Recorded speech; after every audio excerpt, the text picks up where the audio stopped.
Today I wanted to focus on one of the ways that we interact with the netters, and specifically how we communicate with the Creator, Ra, or God, or whatever you want to call that entity, and how the ancient Egyptians symbolically portrayed that in their art.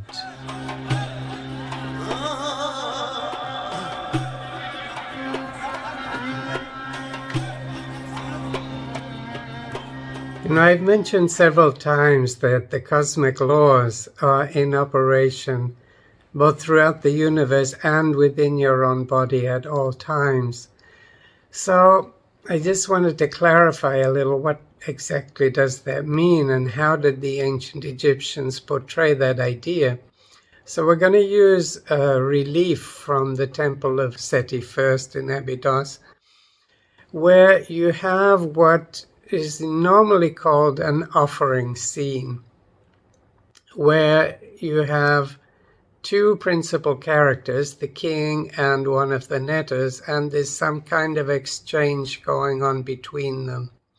For me, this is not an offering scene, but let's break it down into its simplest terms. What you have are the two principal characters. The king, which symbolizes the perfect man, the enlightened one, and that is you in your highest possible state. So although we are not always the perfect man, the king symbolizes you as the perfect man, or the perfect man that exists within you. And in this moment, he is present and manifesting. And what is before him is one of the netters. In this case, it's Samun. And when you look at the face of the king and the face of the netter, you will see that they are in fact the same face. So why is that? What does that mean? What is the symbolism trying to tell us? And it's trying to tell us that this is you communicating with the netter within yourself. It is not something external. It's something that you are conducting within your own body, within your own psyche, within your own belief system. So regardless of what the exchange is, that's another subject altogether. What they're depicting here is an internal communication with yourself, with your higher self, in order to achieve a specific aim that you have. Now we see this convention being used throughout the dynastic periods. So even from Old Kingdom right through the Ptolemaic and Roman phase, the face of the king is the same as the face of the netter in almost every case.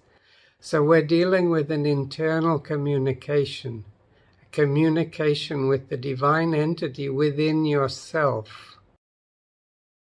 Now the netters, or cosmic laws, are the means by and through which Ra, or God, created the entire universe, everything that exists in it. So they act as an intermediary between him and you.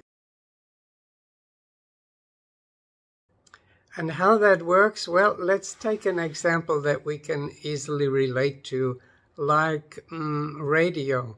So you have a radio broadcasting station that sends out a signal, and then you have a little unit that acts as a receiver for that signal and can play the music or sounds, whatever it is, for you to listen to. So in this case, the radio wave going out is acting, in this analogy, like the netter. And to continue the analogy, it means that you have within your own body or psyche a corresponding receiver for the signal that is being sent out. And that is the receptacle for the netter. So within yourself, you have many receptacles, one for each of the netters that will be communicating with you. It's not a physical entity, it's not a physical location like on the tip of your nose or your finger, but within yourself is a receiver that can take that message from the Creator. And that's what we're seeing here in this situation, in this relief from Abydos.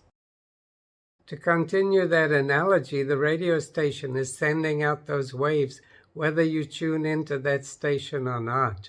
They're going out. So by tuning in, you can receive those messages to work in harmony with the cosmic laws, with the messages that are being sent to you through the universe.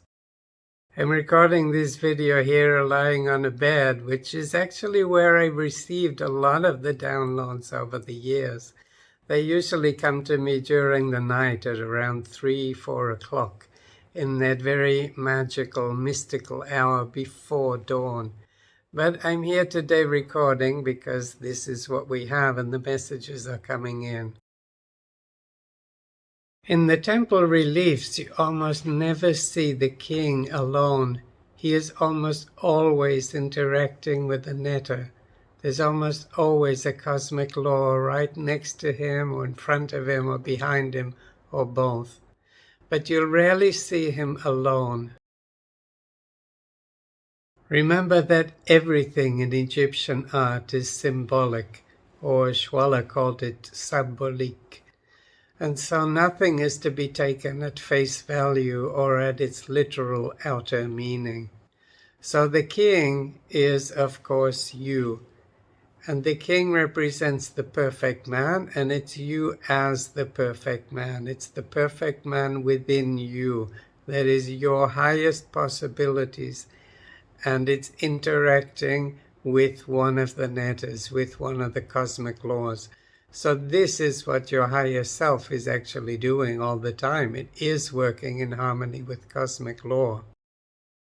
And when you'd like to know more about the temple teaching, hit the like and subscribe buttons. And when you would like to support the channel, you can do so by clicking on the link, Buy Me a Coffee, in the description below.